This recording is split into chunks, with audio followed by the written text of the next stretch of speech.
Hello students, this is Jyotsna and welcome to you all on my YouTube channel learn with Jyotsna. स्वागत है आप सभी का एक बार फिर से मेरे यूट्यूब चैनल पर, जिसमें आज की क्लास में हम लोग सीडीपी के बात करें। अगर हम सीडीपी में जो हम लोग क्लासेस कर रहे थे भाई यूपी टेट के लिए या फिर सुपर टेट के लिए, दोनों के लिए इक्वली इंपॉर्टेंट रहेंगी ये क्लासेस। तो सीडीपी के क्रम में अगर हम बात करें तो आज हम सूज का या फिर अंतर्दृष्टि का सिद्धांत आज हम डिस्कस करेंगे, जिसको हम कहते हैं इनसाइट थ्योरी ऑफ लर्निंग। अगर हम बात करें इनसाइट की, तो इनसाइट मीन्स होता अचानक से दिमाग में कोई आइडिया आना, अचानक से कोई दिमाग की बत्ती जल जाना। तो अंतर्दृष्टि या सूझ का जो सिद्धांत दिया था ये गेस्टाल्टवादी संप्रदाय द्वारा दिया गया था। और गेस्टाल्टिज्म की अगर हम बात करें तो ये इसके अगर इस संप्रदाय के जो फादर हैं या फिर हम कहें जनक हैं तो वो हैं आपके वर्धाइमर। लेकिन ये जो सूझ का सिद्धांत दिया था ये कोहलर ने दिया था, और एक चिंपांजी पर जिसका नाम सुल्तान था, इसका नाम भी कई बार पूछा गया है, सुल्तान नाम के चिंपांजी पर इन्होंने अपना प्रयोग किया था। अगर हम बात करें कि गेस्टाल्टवादी संप्रदाय के मनोवैज्ञानिक कौन से हैं, तो ये भी आपसे पूछा जा सकता है, जो कि हैं कोहलर, कोफका, वर्धाइमर, कर्ट लेविन। ये चारों ही आपके गेस्टाल्टिज्म या अर्थात गेस्टाल्टवादी संप्रदाय से रिलेटेड हैं। जैसे जर्मन साइकोलॉजिस्ट हैं ये सभी, इनके अनुसार व्यक्ति किसी वस्तु या समस्या को आंशिक रूप में नहीं अपितु पूर्ण रूप में देखता है। गेस्टाल्टिज्म जिसको हम लोग कहते हैं समग्रवाद, समग्रवाद का मतलब ही होता कि किसी भी चीज़ को होलिस्टिक वे में देखना, समग्र रूप में देखना। टुकड़ों में बाद में देखेंगे। जैसे हमें मान लीजिए एक पेड़ का अध्ययन करना है तो पहले हम पूरा पेड़ देखेंगे, बच्चों को पूरा पेड़ दिखाएंगे, फिर उसके अन्य भागों का अध्ययन करेंगे, उसके उसकी जड़ों का अध्ययन करेंगे, फिर तनों का अध्ययन करेंगे, फिर उसकी कलियों का अध्ययन करेंगे, फूल का। इस तरीके से फिर हम उसका विश्लेषण करेंगे। लेकिन पहले हम उस पूरे पुष्प को बच्चे के सामने, पूरे पेड़ को बच्चे के सामने दिखाएंगे और उसको पूरे रूप में देखेंगे। तो पूर्ण रूप में ये लोग कहते हैं। इसके बाद उस वस्तु या समस्या के विभिन्न खंडों या भागों को देखता है। कहने का मतलब ये, पहले ये वस्तु को पूरे समग्र रूप में देखते हैं, किसी भी समस्या को समग्र रूप में देखते हैं, फिर उसके टुकड़ों या फिर खंडों की बात करते हैं, फिर उनका एनालिसिस करके फिर सिंथेसिस करके प्रेजेंट करते हैं। इसके अनुसार अधिगम एक उद्देश्यपूर्ण अन्वेषणात्मक रचनात्मक प्रक्रिया है। इन लोगों के अनुसार अगर हम बात करें अंतर्दृष्टि या फिर सूझ, जिसको इन्होंने नाम दिया है गेस्टाल्टवादियों ने इन्होंने अधिगम को एक उद्देश्यपूर्ण बताया। इन्होंने बोला लर्निंग क्या होना चाहिए, किसी उद्देश्य की प्राप्ति के लिए होना चाहिए, और अन्वेषणात्मक अर्थात खोजपूर्ण होना चाहिए, कि भाई नई नई खोजें लगातार आप करते रहें, इसी को अधिगम कहा है। और रचनात्मक प्रक्रिया होना चाहिए, कुछ क्रिएट करते रहें, ये सब भी कहा है। इन मनोवैज्ञानिकों ने अधिगमकर्ता द्वारा पूरी परिस्थिति का प्रत्यक्षीकरण यानी विजुअलाइजेशन, जिसको हम कह सकते हैं कि देखना, तो पूरी परिस्थिति को देखना एवं बुद्धिमत्तापूर्ण सही अनुक्रिया व्यक्त करने की योग्यता के लिए अंतर्दृष्टि एवं सूझ शब्द का प्रयोग किया है। कहने का मतलब ये है कि अंतर्दृष्टि एवं सूझ शब्द का प्रयोग इनके द्वारा किया गया है कि किसी भी समस्या को आप प्रत्यक्षीकरण करो, पहले उसे देखो, फिर उसके बारे में कोई भी समस्या हो या कोई भी वस्तु को देखने के बाद उसके लिए हमारे दिमाग में जो प्रयास आए या फिर जो हमारे दिमाग में एक सूझ आए, जिसको हम कहेंगे सूझना। कहते नहीं कि आप तुम्हारे दिमाग में क्या सूझा जो तुमने ऐसा कर डाला, तो सूझ आना, इसी को इन्होंने अंतर्दृष्टि या फिर सूझ कहा है। इसके लिए इन्होंने सूझ शब्द का प्रयोग किया है, जिसमें अचानक ही दिमाग की बत्ती जलती है तथा समस्या का हल आ जाता है। मतलब कहने का ये, अचानक ही समस्या का सॉल्यूशन दिमाग में आ जाता है। कोहलर ने एक चिंपांजी था सुल्तान नाम का, जिस पर इन्होंने एक प्रयोग किया था। भाई केले तोड़ने, कुछ बंद कमरे में एक चिंपांजी सुल्तान को बंद कर दिया था और कुछ केले ऊपर फैन के ऊपर, मतलब कहें तो हम टांग दिए थे।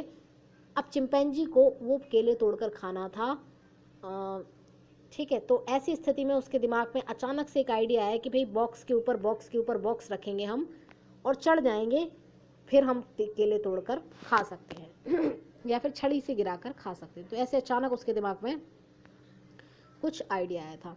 तो यही इनका प्रयोग था कोहलर का सुल्तान पर, जो कि इन्होंने किया था, जो एक चिंपांजी था। इसका नाम भी कई बार पूछा गया।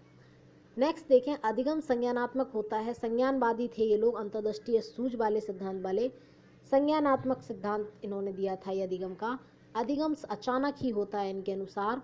स्वस्फूर्त शब्द का एक इन्होंने प्रयोग किया है। स्वस्फूर्त यानी आकस्मिक या अनियोजित होता है। इसमें कोई हमने पहले से प्लानिंग नहीं करी, कोई अधिगम नहीं किया, अचानक ही हमारे दिमाग में सॉल्यूशन आया, ऐसा कहते हैं ये गेस्टाल्टवादी। तथा स्थायी भी होता है और अन्वेषणात्मक प्रकृति का होता है। इन्होंने बोला अधिगम एक संज्ञानात्मक प्रक्रिया है, लेकिन स्वस्फूर्त यानी आकस्मिक तथा अनियोजित होती है। उसके बाद यह फिक्स होता है, स्थायी तथा खोज प्रवृत्ति इसमें पाई जाती है। अब बात कर लेते हैं हम शिक्षा के क्षेत्र में इस सिद्धांत का क्या लाभ रहा। तो वर्धाइमर ने प्रकाश के संदर्भ में प्रत्यक्षीकरण संबंधी कई प्रयोग किए जो सिनेमा तथा दूरदर्शन पर दिखाए जाने वाले चलचित्रों का आधार बनाए। कहने का मतलब ये, वर्धाइमर ने जो प्रयोग किए उनका प्रयोग दूरदर्शन पर दिखाए जाने वाले प्रकाश संबंधी कई प्रयोग किए जो सिनेमा और दूरदर्शन पर भी प्रयोग हो रहे हैं, उनको हेल्प मिली है। दूसरी चीज इसका शैक्षिक लाभ ये चिंतन मनन पर बल देते हैं। कहते हैं सोचते रहो, दिमाग का यूज़ करते रहो, अचानक कोई ना कोई आइडिया, सभी दिशाओं में दिमाग लगाओ, कोई ना कोई ऐसा आइडिया आ ही जाएगा जिससे आपकी समस्या हल हो जाएगी। उद्देश्यपूर्ण बातों पर इन्होंने बल दिया है, लक्ष्य प्राप्ति पर बल दिया है, नवीन ज्ञान की आवश्यकता। इन्होंने बोला नए नए ज्ञान को अर्जित करते रहो, ऐसा नहीं है कि पुराने पे ही आप प्रयोग करते रहें। बालकों को पढ़ाते समय उनके सामने समग्र विषय वस्तु प्रस्तुत करें, ऐसा कहते हैं समग्रवादी या फिर गेस्टाल्टवादी। क्या कहते हैं, पढ़ाते समय समग्र विषय वस्तु को यानी सारी विषय वस्तु को पहले पूर्ण रूप से बच्चे के सामने प्रस्तुत करें, ताकि उसे पता, जैसे आपको हिमालय पर्वत पढ़ाना है तो पहले आप पर्वत, या फिर ताजमहल के बारे में पढ़ाना है तो आप पहले बच्चे के सामने एक ताजमहल का चित्र रखें, बताएं उसे कि देखो ये ताजमहल है, फिर आप उसके बारे में उसको डिटेल में भी बता पाएंगे। तो उसके दिमाग में एक प्रतिबिंब बन जाएगा, एक प्रत्यक्षीकरण कर लेगा कि भाई इस चीज़ की बात हो रही है। तो समग्र विषय वस्तु उसके सामने प्रस्तुत करें, फिर चिंतन विश्लेषण करते हुए उसके भागों या फिर खंडों का स्पष्टीकरण करना चाहिए। गेस्टाल्टवादी कहते हैं कि शिक्षा के क्षेत्र में अगर आप पढ़ाने जा रहे हैं, आप टीचर हैं, तो किसी भी टॉपिक को या फिर किसी भी विषय वस्तु को आप बच्चे को समग्र रूप में पहले उसके सामने पेश करिए, फिर उस पर चिंतन करवाइए, विश्लेषण करवाइए, फिर उसके खंडों या फिर भागों के बारे में स्पष्टीकरण दीजिए। फिर संश्लेषण, पाठ्यक्रम निर्माण, संश्लेषण यानी फिर उसको जोड़ तोड़कर पूरा एक करके प्रस्तुत करें, ठीक है, जिसमें पाठ्यक्रम निर्माण में समग्रता का ध्यान रखें। पाठ्यक्रम निर्माण में समग्रता का ध्यान इन द सेंस कि जब आप पाठ्यक्रम का निर्माण कर रहे हैं तो समग्र चीज़ों को एक साथ रखें। ऐसा नहीं है कि आपने एक टुकड़ा कहीं रख दिया, जैसे आप पढ़ा रहे हैं भाई हिमालय पर्वत, तो आपने शिवालिक हिमालय यहाँ पढ़ा दिया, मध्य हिमालय या फिर बृहद हिमालय दूसरी किताब में आप पढ़ाएंगे या फिर दूसरे चैप्टर में। तो समग्रता का ध्यान रखें जिससे प्रकरण बिखरे ना, सब चीज़ें एक साथ एकदम संशोधित रूप में, संशोधित कहें तो संगठित रूप में प्रस्तुत की जा रहा है, बल्कि परस्पर संबंधित होना चाहिए। कहते हैं कि भाई पाठ्यक्रम बिखेरे ना, एक संगठित रूप से परस्पर संबंधित करके बनाया जाए। तो पाठ्यक्रम निर्माण में भी इसमें हेल्प मिलती है। प्रेरणा का भी इंपॉर्टेंस देते हैं कि भाई मोटिवेट भी होना चाहिए और रुचि का भी ध्यान रखा जाना चाहिए। ये है शैक्षिक लाभ। आई होप आप लोगों को ये थ्योरी समझ में आई होगी, जो कि अंतर्दृष्टि या फिर सूझ का सिद्धांत है। किसने दिया था भाई, ये गेस्टाल्टवादी संप्रदाय वालों ने दिया था। गेस्टाल्टवादी में ये कोहलर ने दिया था, और गेस्टाल्टवाद के जनक कौन है, वो हैं आपके वर्धाइमर हैं। और लेविन ने जबकि दिया था आपका क्षेत्र या फिर तल सिद्धांत, लेविन ने दिया था, कर्ट लेविन जिनका नाम है। तो अगर हम बात करें यूपी टेट के सिलेबस में, तो यहाँ पर सभी शिक्षा के जो कहेंगे हम अधिगम के सिद्धांतों का आपको क्रम से अध्ययन करना है, क्योंकि इन सभी से आपके क्वेश्चन बनेंगे।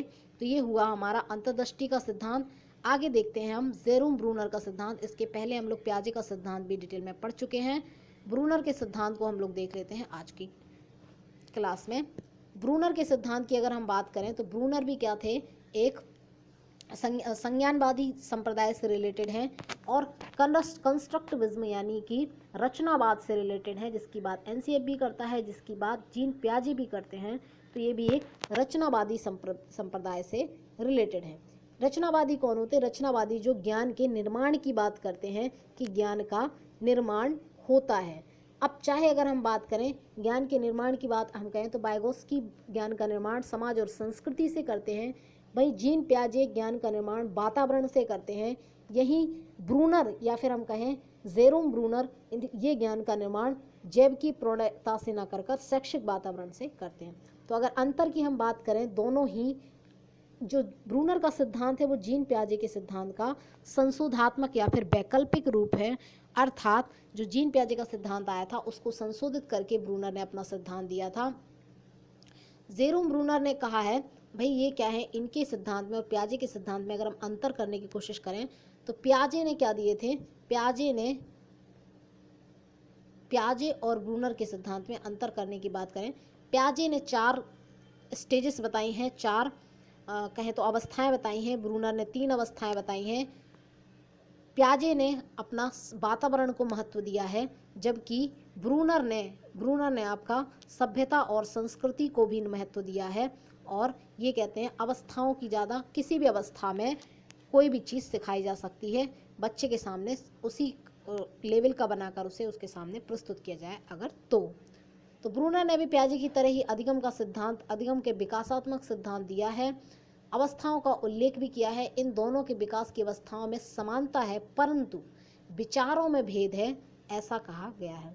ब्रूनर अपने विकास सिद्धांत में पियाजे की भांति जैव की प्रौढ़ता को बल नहीं देते। जैव की प्रौढ़ता यानी कि परिपक्वता की बात करें हम कि भाई सेंसरी स्टेज बताते हैं, फिर आपकी प्री ऑपरेशनल बताते हैं, फिर कॉन्क्रीट ऑपरेशनल में ये चीज़ें आती हैं, फिर फॉर्मल ऑपरेशनल में ये चीज़ें आती हैं, लेकिन ऐसा ब्रूनर नहीं कहते हैं। ब्रूनर कहते हैं कि भाई ब्रूनर वातावरण, विशेषकर शैक्षिक वातावरण को विशेष बल प्रदान करते हैं। कैसा वातावरण? शैक्षिक वातावरण को ये ज़्यादा इम्पोर्टेंस देते हैं।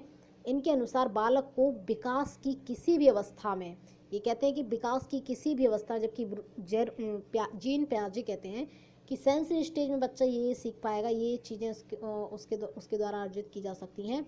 और अगर हम बात करें कि प्री ऑपरेशनल में ये सीख पाएगा, लेकिन ब्रूनर कहते हैं ऐसा नहीं है। इनके अनुसार बालक को विकास की किसी व्यवस्था में जटिल मानसिक कार्य सिखाया जा सकता है, यानी सेंसरी स्टेज या फिर प्री ऑपरेशनल में भी बच्चा जटिल मानसिक कार्य कर सकता है, बशर्ते, लेकिन इन्होंने बोला है बशर्ते संज्ञानात्मक विकास की अवस्था के अनुसार मानसिक कार्यों को परिवर्तित करके बच्चे के सामने पेश किया जाए। कहने का मतलब ये है कि संज्ञानात्मक कार्य किसी भी अवस्था में सिखाया जा सकता है, लेकिन इसको क्या किया जाए, उसके बच्चे के मानसिक स्तर के अनुसार उसको क्या करके परिवर्तित करके उसके सामने मानसिक कार्यों को, विकास की अवस्था के अनुसार मानसिक कार्यों को परिवर्तित करें। मतलब उसकी जो स्टेज है, जिस एज में है बच्चा, उसके अनुसार मानसिक कार्य को कन्वर्ट करके बच्चे के सामने पेश करो तो वो सीख जाएगा। किसी भी एज में आप जटिल मानसिक कार्य करवा सकते हैं, ऐसा कहते हैं जेरोम ब्रूनर। तो ये यहाँ की बात क्लियर होगी। और पियाजे किस पर? जैव की प्रौढ़ता पर बल देते हैं कि सेंसरी स्टेज में होगा तो ये सीख पाएगा, प्री ऑपरेशनल में होगा तो ये सीख पाएगा, और फॉर्मल ऑपरेशनल में होगा तो ये सीख पाएगा। जबकि ब्रूनर कहते हैं कि विकास की किसी भी अवस्था में बच्चे को जटिल मानसिक कार्य सिखाया जा सकता है, बशर्ते मानसिक कार्यों को परिवर्तित करके बालकों के सामने पेश किया जाए, उसके विकास की अवस्था के अनुसार चेंज करके उसे पेश किया जाए। बालक सामाजिक भौतिक वातावरण से अंतःक्रिया कर नवीन ज्ञान ग्रहण करता है। ब्रूनर कहते हैं कि भौतिक और सामाजिक वातावरण से अंतःक्रिया करके बच्चा ज्ञान को ग्रहण करता है तथा उसे पूर्व अनुभवों से संबंधित करते हुए अपने मस्तिष्क में संज्ञानात्मक प्रारूप की संरचना करता है। संज्ञानात्मक प्रारूप की अगर हम बात करें तो जीन पियाजे ने इसे स्कीमा कहा है, जबकि ब्रूनर ने ऐसा कोई शब्द प्रयोग नहीं किया है। ये तो कहते हैं कि भाई बच्चा क्या करता है, वातावरण, भौतिक वातावरण, सामाजिक वातावरण, बौद्धिक वातावरण आदि में अंतःक्रिया करके ज्ञान को ग्रहण करता है, यानी ज्ञान का निर्माण करता है और अपने अनुभवों से उसे रिलेट करके अपने दिमाग में एक संरचना बना लेता है। इसीलिए तो इन्हें संरचनावादी भी, संरचना कहे तो हम संरचनाओं का निर्माण कर लेता है ना, तो संरचनावादी तो नहीं है, खैर ये रचनावादी है। यह सिद्धांत पियाजे के सिद्धांत का संशोधित रूप है, जो मैंने आपको भी बताया भी है। इस सिद्धांत को संरचनात्मकता का सिद्धांत, अन्वेषण का सिद्धांत, निर्मितवाद का सिद्धांत 3 नाम से जानते हैं। ये आपको मोस्ट इम्पॉर्टेंट है यहाँ की लाइन, क्योंकि नाम भी पूछे जा सकते हैं आपसे। इस सिद्धांत को ब्रूनर के कॉग्निटिव डेवलपमेंट थ्योरी को संरचनात्मकता का सिद्धांत, अन्वेषण का सिद्धांत, निर्मितवाद का सिद्धांत भी कहते हैं। 3 नाम अन्य हैं। इन्होंने 3 स्टेजेस बताई हैं। पहली स्टेज की अगर हम बात करें तो इनएक्टिव स्टेज है, जो जीन पियाजे की पहली स्टेज से मैच करती है, 0 से 2 साल है। इसमें बच्चा क्या करेगा, वही चीज़ें करेगा जैसे जो सेंसरी और जो उसकी इंद्रियां हैं उसके माध्यम से क्रियाएं करता है। क्रियात्मक विधि, इसका दूसरा नाम तो बहुत सारे हिंदी में इसको संक्रियात्मक अवस्था भी कहते हैं, क्रियात्मक निर्माण, क्रिया निर्माण विधि भी कहते हैं, क्रिया निर्माण विधि कहते हैं, क्रियात्मक विधि कहते हैं, क्रिया निर्माण विधि की अवस्था भी कहते हैं। 3-4 नाम है हिंदी में, इंग्लिश में एक ही है। इस अवस्था में बालक शारीरिक या गामक क्रियाएं करके अपने मानसिक विकास का प्रदर्शन करता है, यानी फिजिकल एक्टिविटी करेगा, हाथ पैर चलाना, पकड़ना, दौड़ना, इस तरीके की क्रियाएं करेगा और वातावरण के साथ प्रतिक्रिया करेगा। भाषा का कोई इम्पोर्टेंस नहीं रहेगा इस अवस्था में, और भाषा के आधार, ज्ञान के आधार पर कोई कार्य नहीं करेगा, केवल हाथ पैर चलाने जैसी क्रियाएं करेगा। तो ये रहेगी बच्चे की पहली स्टेज 0 से 2 साल, जो पियाजे की सेंसरी स्टेज यानी संवेदी गामक अवस्था है, 0 से 2 साल तक की अवस्था ये है। स्टेज दूसरी है जो ब्रूनर के अनुसार, वो है आइकॉनिक, जिसको हम लोग कहते हैं प्रतिबिंबात्मक अवस्था, हिंदी में कहेंगे प्रतिबिंबात्मक अवस्था, और दूसरा नाम है इसे प्रतिमा आधारित अवस्था, और तीसरा नाम है छायात्मक अवस्था। प्रतिबिंब से समझ सकते हो आप कि बच्चा क्या करता है, प्रतिबिंब बनाता है दिमाग में, छायाचित्र बनाता है, इस तरीके के काम करता है, संपत्ति निर्माण करता है अपने दिमाग के अंदर, ऐसा शुरू कर देता है। जैसे मान के चलिए हमने कहा भाई गाय के 4 पैर होते, तो उसने दिमाग में अपने, उसके दिमाग में एक चित्र प्रस्तुत हुआ कि भाई गाय एक जानवर होता जो दूध देता है, उसी की बात हो रही है यहाँ पे। या फिर हमने बोला शेर दहाड़ता है, तो उसके दिमाग में एक चित्र बना हुआ है शेर का। पियाजे की ये दूसरी स्टेज से मैच करती है, ये क्वेश्चन कई बार पूछा गया है कि आइकॉनिक स्टेज जो है ब्रूनर की, वो पियाजे की कौन सी अवस्था है, तो 2 से 7 की अवस्था है जो जीन पियाजे की, उसी को हम लोग कहते हैं पूर्व संक्रियात्मक अवस्था, प्री ऑपरेशनल। 2 से 7 यही ब्रूनर की आइकॉनिक के नाम से जानी जाती है। बालक में दृश्य स्मृति बन जाती है, सार्थक शब्दों का ज्ञान हो जाता है। यहाँ पे भाषा का महत्व नहीं था, भाषा का ज्ञान नहीं था, लेकिन यहाँ पे सार्थक शब्द बोलने लग गया, प्रयोग आरंभ कर दिया। चमक, ध्वनि, शोर, गति आदि के प्रति आकर्षण हो जाएगा, अट्रैक्ट रहेगा। ऐसे खिलौने ज़्यादा पसंद होंगे जो ज़्यादा बजेंगे, जो ज़्यादा शोर करेंगे, जो ज़्यादा चिल्लाएंगे, या फिर जो ज़्यादा ध्वनि उत्पन्न करेंगे, चमकेंगे, उनके प्रति बच्चा ज़्यादा अट्रैक्ट होगा। तो ये रही दूसरी अवस्था आइकॉनिक ब्रूनर की, और यही अवस्था है जीन पियाजे की दूसरी अवस्था। ठीक है, तो ये बात हुई। नेक्स्ट देखते हैं हम लोग, तीसरी है सिंबॉलिक स्टेज। सिंबॉलिक स्टेज की अगर हम बात करें, संकेतात्मक अवस्था 7 से 16 वर्ष रहेगी ये। अगर हम 7 से 16 वर्ष की अवस्था को अगर हम देखें, तो इसमें आपकी पियाजे की 2 अवस्था आ जाएंगी, 7 से 11 वाली कॉन्क्रीट ऑपरेशनल, और 11 से 15 वाली कौन सी, फॉर्मल ऑपरेशनल। 2 अवस्थाएं सिंबॉलिक अवस्था के अंतर्गत आ जाती हैं। ब्रूनर की सिंबॉलिक में पियाजे की 2 अवस्थाएं, यानी कि मूर्त संक्रियात्मक और औपचारिक संक्रियात्मक अवस्था शामिल होती हैं। संकेतात्मक अवस्था भी इसको हिंदी में कहते हैं, प्रतीकात्मक अवस्था भी कहते हैं, चिन्ह आधारित अवस्था, ये 3 नाम इसके हिंदी में हैं। इंग्लिश में एक ही नाम है, सिंबॉलिक स्टेज। तो इस स्टेज में क्या करता है बच्चा, सिंबल्स बना लेता है, कुछ संकेत बना लेता है, कुछ चिन्ह बना लेता है, और उनके ही आधार पर वो समझने लग जाता है। इस अवस्था पियाजे की मूर्त संक्रियात्मक अवस्था, औपचारिक संक्रियात्मक अवस्था वाली विशेषताएं होती हैं। वही बात है, जो 2 स्टेजेस पियाजे के हैं वो ब्रूनर की एक ही स्टेज में शामिल है, जिसका नाम है सिंबॉलिक स्टेज। अमूर्त चिंतन भी शुरू कर देता है बच्चा, यहाँ पर जटिल अनुभव व विचार को संक्षिप्त करता है, कथनों और सूत्रों के रूप में प्रस्तुत करने में सक्षम हो जाता है, फॉर्मूले समझ जाता है, अपनी बात को शॉर्ट में यानी संक्षिप्त कथनों में बता देता है, जटिल अनुभव रहते हैं उसके, एक्सपीरियंस भी यहाँ पे आ जाते हैं, और एब्स्ट्रैक्ट यानी थॉट उसके दिमाग में अमूर्त चिंतन करने लग जाएगा। पियाजे अपने सिद्धांत में वातावरण को महत्व देता है तथा ब्रूनर शिक्षा को महत्व देते हैं, साथ ही साथ संस्कृति और सभ्यता को भी महत्व देते हैं। पियाजे सबसे ज़्यादा रोल समझते हैं किसका, सबसे ज़्यादा वातावरण को इम्पोर्टेंस देते हैं, जबकि ब्रूनर ने सभ्यता, संस्कृति और शिक्षा तीनों को महत्व दिया है। ब्रूनर का एक इम्पोर्टेंट कथन है जिसका नाम है भाई, एक बालक नग्न बंदर की तरह नहीं बल्कि सभ्यता संस्कृति युक्त है, ऐसा एक कथन है जेरोम ब्रूनर का। एक बालक नग्न बंदर की तरह नहीं है, अर्थात उसमें संस्कृति भी है उसकी, तो सभ्यता और संस्कृति की भी बात जेरोम ब्रूनर करते हैं। तो ये थी आपकी जेरोम ब्रूनर की थ्योरी। बताइए आपको ये क्लास कैसी लगी है, और अगर आपको ये क्लास पसंद आई है, 3 स्टेजेस सिंबॉलिक, आइकॉनिक और इनएक्टिव स्टेज, 3 स्टेजेस की बात की गई है यहाँ पर, तो आपको ये क्लास कैसी लगी है, क्या आपको समझ में आया है, और अगर ये क्लास आपको अच्छी लगी है तो प्लीज़ इस क्लास को लाइक करें, सब्सक्राइब करें और चैनल को सब्सक्राइब कर लें। शेयर करना बिल्कुल ना भूलें। ब्रूनर की थ्योरी और हमने आज अंतर्दृष्टि व सूझ का सिद्धांत डिस्कस किया है। तो आपको बताना है कि क्लास आपके लिए कितनी हेल्पफुल रही है। तो क्लास को एंड करते हैं। नेक्स्ट वीडियो में हम कल फिर एक अधिगम का सिद्धांत लेके आपके सामने आएंगे और उसको भी डिस्कस करेंगे। Thanks for watching. Bye bye, take care.